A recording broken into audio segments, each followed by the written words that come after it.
All right, and we are live. All righty. Welcome, everybody. It is Thursday, February 20th, and you are here with the House Energy and Digital Infrastructure Committee, and we are here with Ed McNamara, Chair of the Public Utility Commission.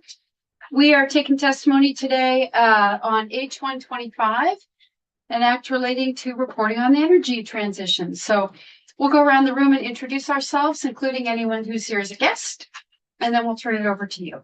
So I'm Representative Kathleen James from the Bennington 4 District. Scott Campbell, Secretary of Bernie, Calgary, Essex. Richard Bailey, Lamar 2. Chris Morrow, Wyndham, Windsor, Bennington. Michael Southworth, Caledonia 2. Christopher Howland, Rutland 4. Jared Torrey, Washington 2.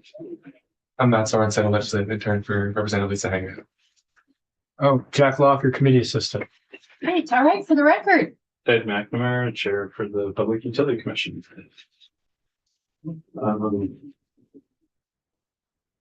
So I don't actually have a formal presentation. I saw that, and sorry, I am speaking on H125 for the record as well.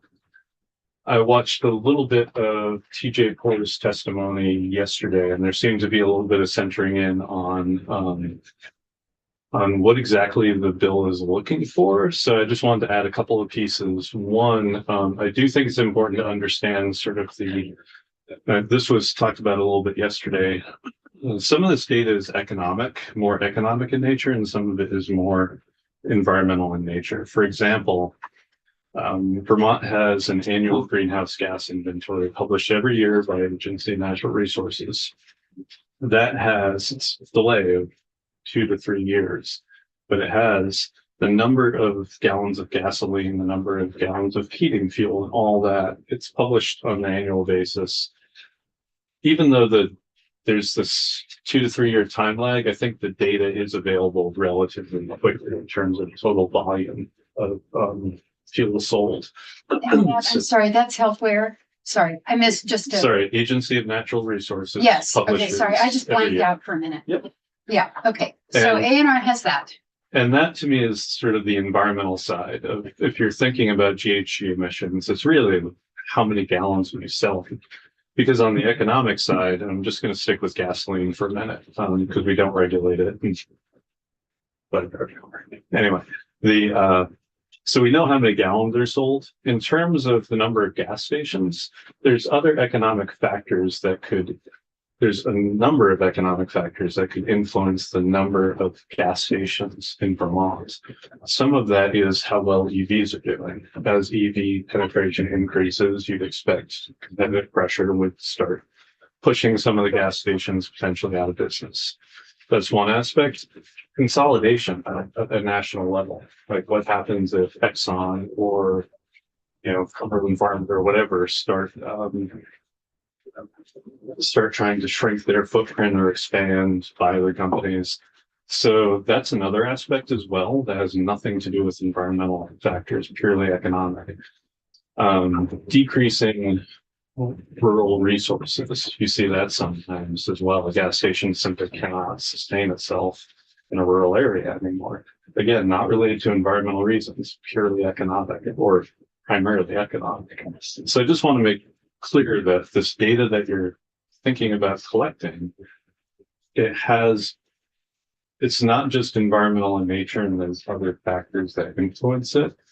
Department of Public Service is an economic regulator, but I would suggest talking to folks at, for example, Agency of Commerce and Community Development. They're coming in. Oh, great. Or we've invited them. Mm-hmm. So because there's those overlaying factors, and whenever you see data, it's very easy to just grab, this is my interpretation of the data, because you're looking through it through a particular lens, because that's what you were thinking when you decided to collect the data. I just strongly recommend that make sure you have the other filters in place when you're looking at the data as well. And so I'd suggest, if the Department of Public Service is collecting the data, that there be some consultation with some other folks as well, such as Agency of Commerce, Community Development, VTrans, whoever the relevant agencies are. So it's a better complete picture. And I'm not suggesting that DPS wouldn't have come up with that on their own. I'm just saying for you folks as well, as you're looking at the data, to be thinking of those different aspects of it. That's a good question. I'm actually not sure we have invited Commerce. We invited Department of Labor. Laura, you were helping pull together witness list. Did we invite Commerce? No, I don't think we did. Either. We didn't. Okay, so I misspoke. So sorry, the data that we could get from Commerce would include. I'm sorry, I'm not even sure it's data versus a perspective on the Perspective. data. And I Great. think that's Okay. the important component of just the data shouldn't be read in isolation just in terms of energy. It should be read as the broader economic. I know Representative Stability, you're talking about sort of differential impacts on rural areas versus suburban and urban areas. And you'll see that through economic indicators, not just environmental. And I think it's really important because people see in data what they want to see. And I think it's good to try to get a filter before or a different perspectives before it even gets to you. Yeah. Yeah, that's interesting because we've been taking a lot of testimony on this bill because for me anyway, it's a really interesting idea that needed to take shape, and the more testimony we take and the more we learn, the more I am starting to see the value. If we can pull this off, if it's a workable idea, seeing the value in being able to see that combination of environmental and economic factors that might allow us to spot emerging energy deserts, rural energy deserts, which could be a really helpful policy tool. Rep. Sibilia? Yeah, I just wanted to know, we did go back yesterday Did to we? Department of Labor Labor, I because know. of their Code. Matt Barowitz and the Yeah. neighbor market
Microbrewery and brew pub. It's, Is that? we're live, Dark? Okay. right downtown, right across from Shaw's. All right, we're good. All righty, welcome back. Sorry about that. We are once again here with Ed McNamara of the PUC, and you were saying, Question. We're talking about environmental versus economic. Having ACCD come in versus Department of Labor. I threw out the idea of ACCD simply as the larger umbrella. Department of Labor may well be the appropriate organization. okay, So, but mostly somebody who can look at that economic filter. And as you had said previously, ensuring that the data is addressing the energy potential for energy deserts sort of going forward. Because again, from a GHG perspective, it's possible that we would never see this because all we care about is actually seeing a decline. If your focus is GWSA, the focus is on the decline of gas sales, heating fuel sales, and everything, but it is going to be, there's going to be a geographic distribution to that. yeah, Scott. On that, we've been talking about this concept about whether there's going to be service delivery problems for people as fossil fuel becomes less fuel oil in particular becomes less commonly used, and maybe service providers consolidate. And just yesterday, in my front porch forum, there was a posting from an elderly person, an elderly man in Peacham, who has been waiting since the 11th of February to get a fuel delivery. And there were snow problems and whatever, but anyway, he's still waiting, and he just posted something, his story. And I think it makes sense to me that we're not going to see no service delivery or the service probably for quite a while, but for certain places in the state. But it certainly seems like there's going to be problems and delays in service as we see fewer dealers. So just we've been talking about this, and some people in the community have expressed some skepticism that this was going to happen, but it just happened yesterday. So yeah, I think we're going to see more of it. And I do think it's good to start thinking about this now because more populated areas are not going to see it for a long time. Right. They're not going to see this issue. It's going to show up first. And I have no idea if it's 5 years out, 10 years out, 15, I don't know. But I would fully expect it would be, the geography is going to be interesting. Yeah. One other aspect, though, it's much harder to collect information on a geographic level, on a smaller scale level. It's just difficult to do. And especially when it comes to fuel dealers. I heard TJ Poor say something yesterday about we don't really know they don't have a service territory, so to speak. It's going to partly depend on what's the cost of actually run their truck, how far do they want to drive, like those kind of things. And when is it available? Exactly. The next week or 2 weeks from now. So, yeah. Overall, I think it's a good idea to collect the necessary data. It'll be difficult to start compiling and start putting it together. Yeah. So, Just a suggestion, would it be advantageous to have the Vermont Fuel Dealers Association come in and speak to this as well? Because it we could, directly impacts how they operate and. yeah, we could. I think we've got time next week, so we'll reach out. Okay. great. Yeah. So, thank you for coming in, and sharing your thoughts on this, Director. It's fun. One of the,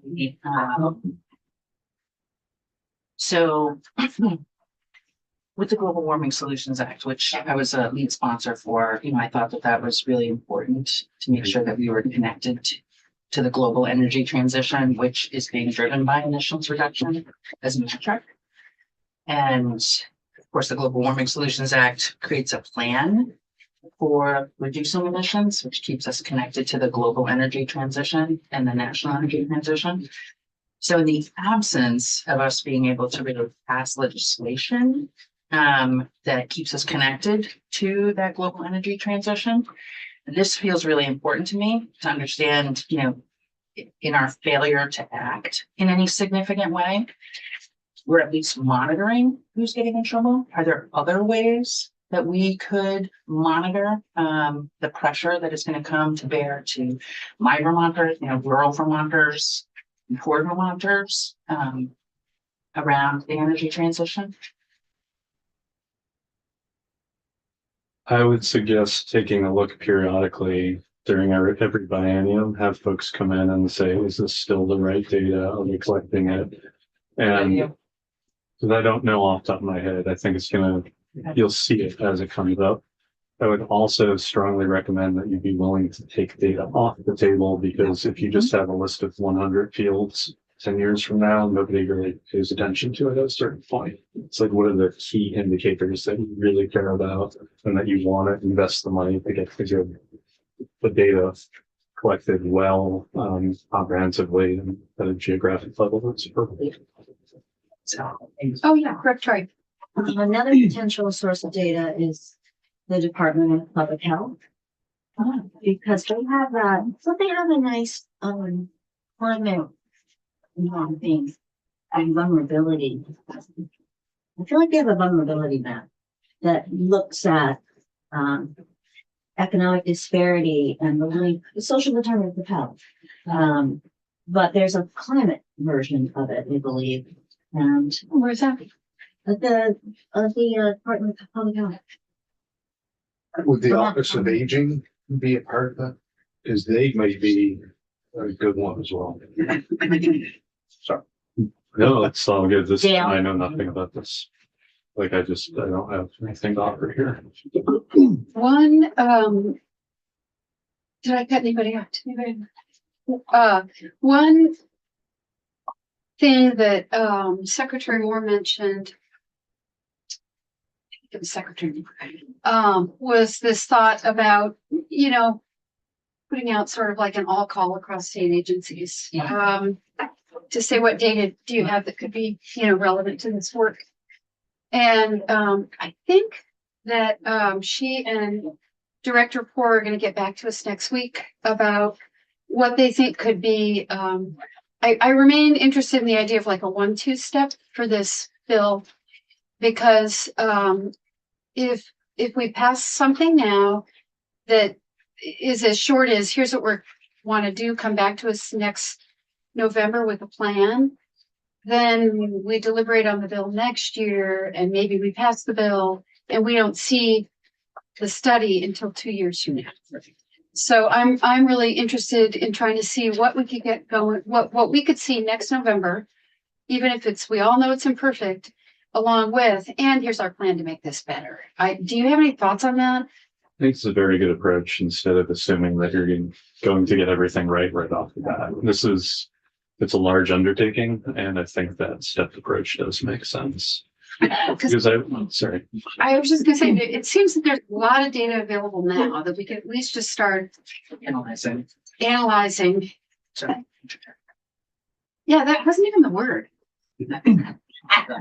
Apologize. That we could start looking at or getting a handle on, or something, while knowing it's not going to be perfect. Yeah. So yeah, I'm not a hasty kind of gal. Rep Southworth. How large of a lift would this be for the PUC to put all of this together? And would it be able to be done by November? Well, first off, this is Department of Public Service, not PUC that's being asked. If this was the PUC, our experience with the heating dealer registration in clean heat was pretty instructive, and it was very difficult to get. You're going to have imperfect data early on.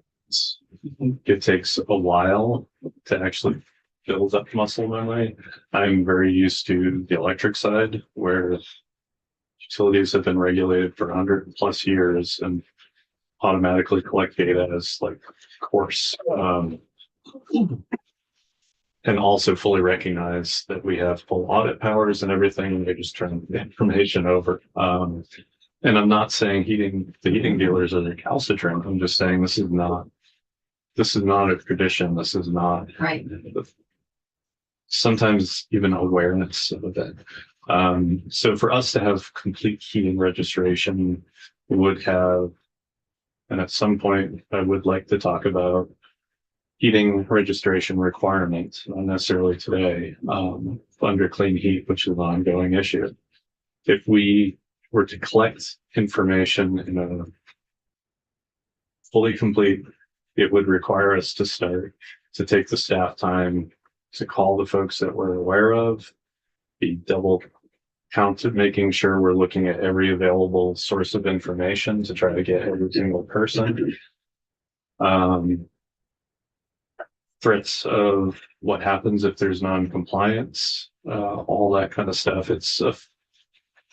It's a fair amount of work to actually get that done up front. Sorry, this is the registry you're talking. This is the registry. Yeah. Yeah. So, yeah, I would just, I think the stepped approach is good because you're going to have incomplete information and you'll see it develop over time. And it's going to be difficult. And it's going to be a policy choice of how much do you want state agencies fining people for not providing the data, because that is, that's going to be a necessary component. I have a personal opinion about that. Yeah. Which is, might surprise people, but I understand that, compliance with the current registry is imperfect and that the data is imperfect. And I also think that we have higher priorities right now than enforcement and fines. So Yeah. At some point, far higher priorities. Yeah. thank you. At some point, I would like to talk about that more fully. I would also say that there's going to be some data that we can cobble together right now fairly easily, like EVSE, so electric vehicle charging infrastructure. Vast majority of what's being put in place right now is a result of grants, either grants or utilities. And so it's pretty easy to track because you can talk to VTrans, whoever's providing the necessary grants. It's easy to compile that list. If it truly becomes more of a market based and people are just coming in and building it, the same way people just sort of come in and build a gas station if they think there's a need. I'm not sure what the tracking mechanism is at that point. So do you start requiring those folks to register with Department of Public Service when they are? You could indirectly find it out through the electric utilities, of course, other mechanisms, but things that right now are fairly easy to track are going to likely to get more complex in terms of tracking, and EV charging infrastructures, in my mind, is going to be one of them. A number of renewable developers operating in Vermont. We can go through our electronic or EPUC, electronic case management system, and say, okay, who has actually filed on behalf of net metering customers, or who's filed to build solar projects. So we can manually go through and hope that they have the same name. Pretty much every solar developer there's one parent company, and then each individual project is a different LLC. So you can have one company, and Encore is the one that I'm thinking of in particular. Encore has built a lot of projects. Every project has a slightly different name. It's always ER or something.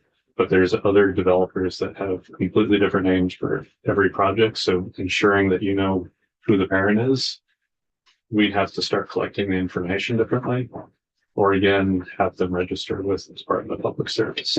So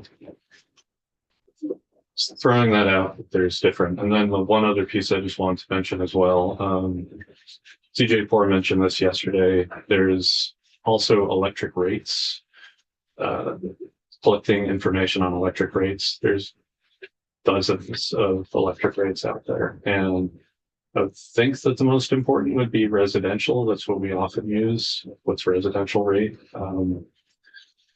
And then maybe something like if you have a special electric vehicle rider on that rate or something. So, but we should be, and I'm sure that Mr. Poor will think through all those different permutations. But again, when you're looking at the amount of data, being careful about not being flooded with too much. Yeah. Did you have your hand? Yeah, I heard you wanted to talk more about the registry. Is there additional information outside of what's in the check back report? Mostly what I'd like to talk about is there's uncertainty at the moment associated with whether or not people still need to register. That there's certain provisions of Clean Heat Standard or Act 18 that, as far as I can tell, still go forward even if you folks choose to do absolutely nothing. And that, in my mind, includes appointing a default delivery agent. Right. And also the registration. The registration piece, as I mentioned, we could either do a good thorough job and spend a lot of resources on that. We could just ignore it and hope nobody sues us for non-compliance of statute. Or ideally, you could suspend the requirements until such time that the legislature chooses to act. So I don't see, we don't have literally time before crossover, but also this, I don't see this bill as the vehicle for that conversation, but it's a conversation we're gonna have over crossover. We're gonna be turning our attention fairly significantly, I think, the energy issues. Yeah. Once we get these, if we're getting these bills out, we gotta get them out. And then we've got town meeting break, and in the second half of the session, I think we're gonna need to continue our oversight and learning work on information technology. We can't let that go by. Yeah. But we've got some big energy bills that are, I think, coming to us from the Senate, and then a big bill that's been introduced that's going to be referred to us today. And so I think we're going to have a lot of chances to have that conversation. But not on, I'm not gonna, I don't want to attach it to H-125. We don't have time. Yeah. Yeah. Sorry, I was simply tomorrow. noting the issue that's out there. Yep. When you come back to discuss this, is there a way to come up with a just a ballpark cost estimate of, like, I don't want you to spend a lot of time on it, but just like orders of magnitude, like if you were to fully implement this properly, like how much staff time are we talking? Can you put a number on that, or just, so that's just something for you to think about. That would be helpful for us to like understand the degree of what you're talking about. Mm-hmm. Yeah, thank you. Yeah. So there were, I think, 4 learnings, I think, that were discussed in here regarding the check back report, Okay. regarding collecting the data. And the last one is, the resources, or, we will need more resources to follow up. But there were others around convening fuel dealers to clarify terms, the form, et cetera. So are those actions that the PUC has been taking? We have not. Is there any reason why? I mean, it's currently law. It is currently law, and there's no ongoing funding for clean heat, and there is no indication that anything would be done with this information. And so convening people and developing the information for what appears to be no concrete purpose is not a high priority for me. Mm-hmm.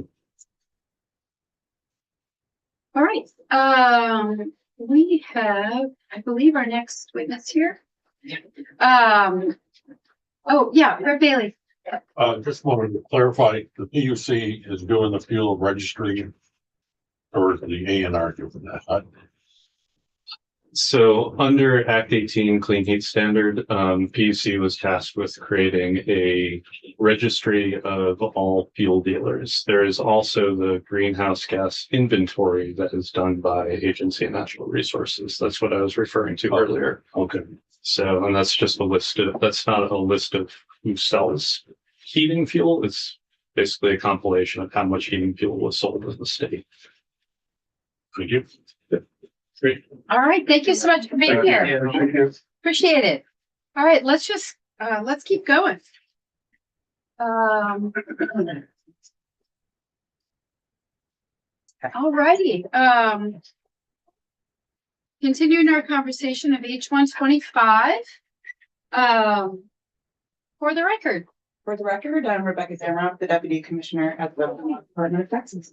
Great. Happy to be here. Yeah. Thanks. It's Yeah, so eager to hear your opinion about H-125 and what data you guys might have that could be relevant to the work. Yeah, absolutely. Well, I did submit some written testimony that just gives some more lengthy background about some of the information that we've been asked by legislative action to share in the past. As far as what's contemplated in H-125, I don't see any concerns about that from a tax perspective. There was a bill passed last session that gave permanent authorization for the department to disclose the names of fuel dealers to the Public Utility Commission and the Department of Public Service. So this would be,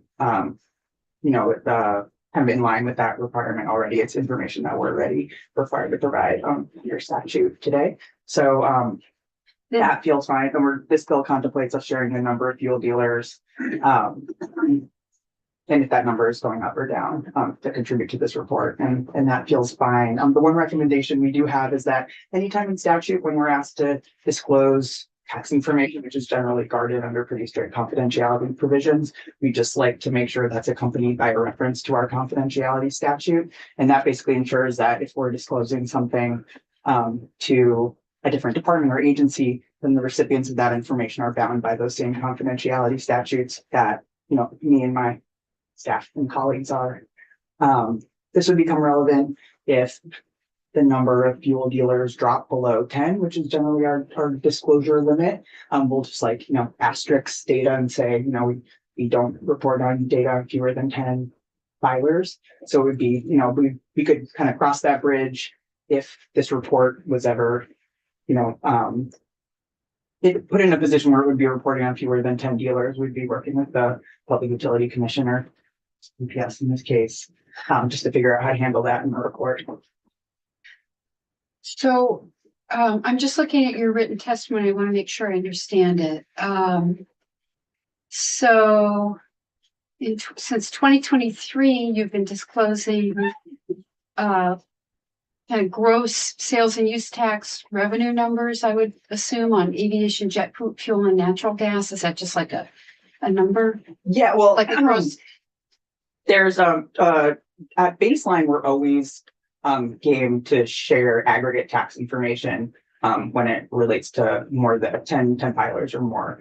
So, those kind of requests from other agencies and departments are normal for us. And, we try to get folks the information they need as quickly as possible based on our other priorities. But we have a really adept and nimble data team that's used to fielding questions like this, where where things get a little more nuanced is when we're asked to provide individual tax return information. That was the case in Act 18 of 2023, but that was this time limited period of sharing data that was anticipated to be useful for developing the clean heat standard. Nothing that we were directly involved with. It was just, the Department of Public Service could request specific return level data, but then they were bound to keep that data within their team, like the members that received that signed confidentiality agreements with the Department of Taxes. So it's really for their internal administration, not for publication or sharing out. And that has sunset though, right? Mm-hmm. That's right. That's done. So our interest, I guess, in seeing whether there are places where Vermont has growing sort of or emerging or growing energy deserts, right? Where fuel dealers are consolidating or going out of business or where folks might have access issues, that gets more to local level. You're not currently authorized to share that. And you would have confidentiality concerns anyway, right? Am I Yeah, understanding right? considerations, yeah, and so under current law, we are, permitted to disclose the names of any new businesses selling, heating fuel and any given year, and the names of businesses that are no longer selling heating fuel. I'm not actually sure about what kind of like location information we collect from our tax return data, so that might be more, more in the realm of the QC or Department of Public Service to kind of Okay. triangulate where those dealers are. But that's kind of like the information that we're providing, or we have permission to provide, legislative permission to provide to those two bodies right now. And then, as I understand from this bill is looking for the count of fuel dealers and how that fluctuates over time.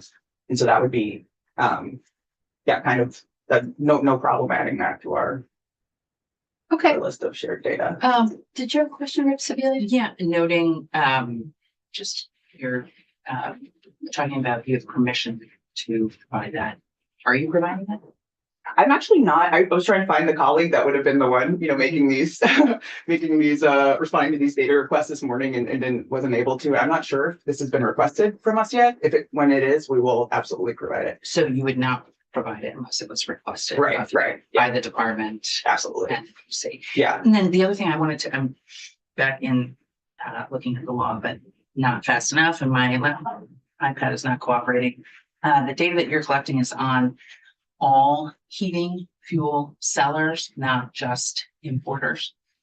Yeah, I believe so. Yeah, this is on our, this is data that kind of like, comes to us through administration of the fuel tax, right? So it's like, we're not intentionally doing like census data collecting on fuel dealers, but the types of heating oil that we have under the fuel tax are propane, heating oil, kerosene, dyed diesel. There's also electricity taxes calculated on that same form, and the petroleum distributor licensing fee, which is calculated based on some of the gallonage sold of those types. So those are just the fields on the tax return. And do you provide any data on gasoline stores? That's a different, that would, I think, DMV, but under V-Trans, different department. We're out of Under the tax. Yeah, we don't administer gasoline tax. You do not administer gasoline tax.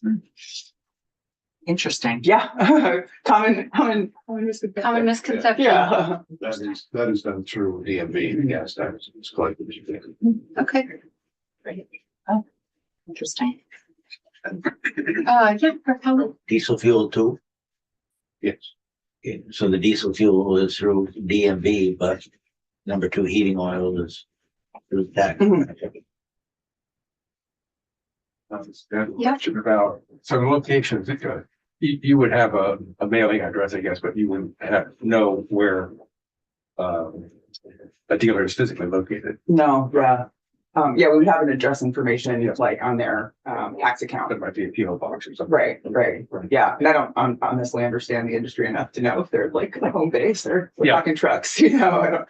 Right. Yeah, so I guess I'm just thinking about maybe cross-referencing the name of the dealer with the Secretary of State's field code, business registration, or something like that. There's a way of finding out where. They might have the same issue with addresses, honestly, I'm not sure though, but I would assume, the Public Service Department or PUC might be engaged in that kind of triangulation if they're trying to geolocate these guys. Okay. Is any of this information backed up to the distributor location? For instance, many of the dealers in my community seem to go to one location to fill up their fuel truck. So whether they're coming in from, live down in Bellman County, whether they're driving into Fairhaven to get their fuel or over to New York to get their bulk fuel. If it's 10 or more people statewide, seems like it'd be a long time before you get down to the level of 10 delivery companies. So there's no correlation between the supply station and the dealer himself, following the person that delivers to the home of the dealer. If you're asking if our tax information, if our tax form collects information on like the source of the fuel, Right. I don't think that's. the There's no case. tax at that level. It's all, I should confirm, and I'm sorry, I don't have this, I don't have, a computer to pull up the statute in front of me, that it is just the distributors that pay this tax and not, the source or wholesaler if they're in the, state. I believe this is just on the distributor, so. But I can confirm that and shoot a note back to the committee. When they deliver to a household or a business. You I'm say sorry. distributor, you mean the truck that delivered, the person or company that Yeah, my to a understanding. house or business. Yeah, my understanding is the taxpayer are like the fuel dealers or distributors, and I just want to confirm that that's. Right. That's the sum total of the tax base here, and it's not also being applied at, like the source or wholesaler. Thanks. Did that. Do we have other questions for the, Yes. Okay. Different topic, okay, great. if I might, Yeah. with our IT question from yesterday. Uh-oh.